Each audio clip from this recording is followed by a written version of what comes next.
The last set of molecules we'll be looking at will be the ones made up by 6 electron groups. The easiest one to look out for will be the one that has 6 bond pairs and 0 lone pairs. This molecule on the right.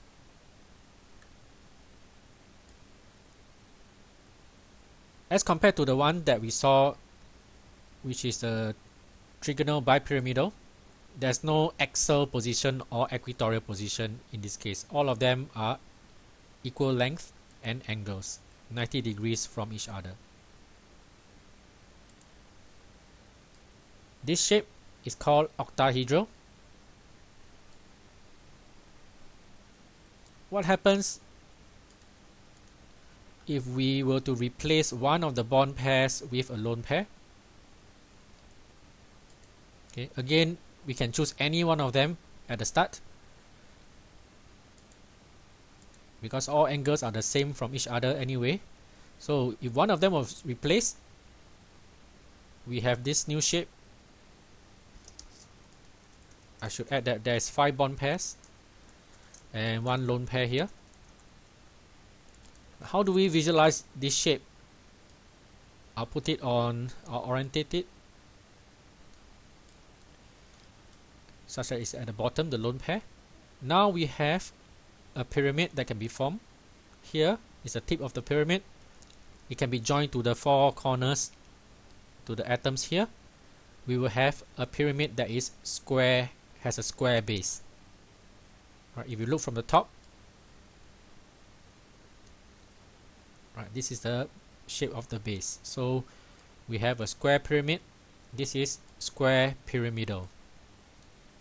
Right, compared to trigonal pyramidal way back in the first video, a trigonal pyramidal will be a pyramid with a triangular base. What happens if we have one more lone pair to replace the bond pair? 4 bond pair, 2 lone pairs. Now, the next lone pair will be important. Now we can't simply choose any one of the bond pairs to replace. We have to choose one that is that allows the furthest space away from the original lone pair. So we will be replacing this bond pair with the lone pair, right, because it's the furthest away to minimize the repulsion. We end up with this molecule. Electron geometry, still octahedral as per usual, because electron geometry focuses on all 6 groups.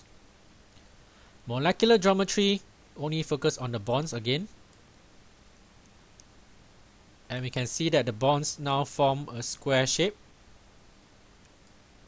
And the bonds can lie flat on a plane.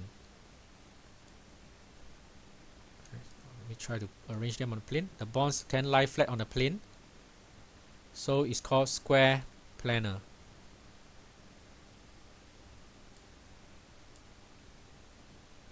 Right, the bonds are still 90 degrees to each other.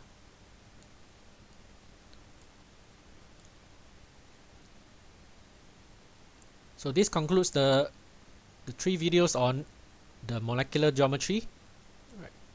I hope you'll be useful. Just remember the first shape for each electron group, and then try to reason out what happens if you replace one of the bond pairs with a lone pair, and then see how the shape changes.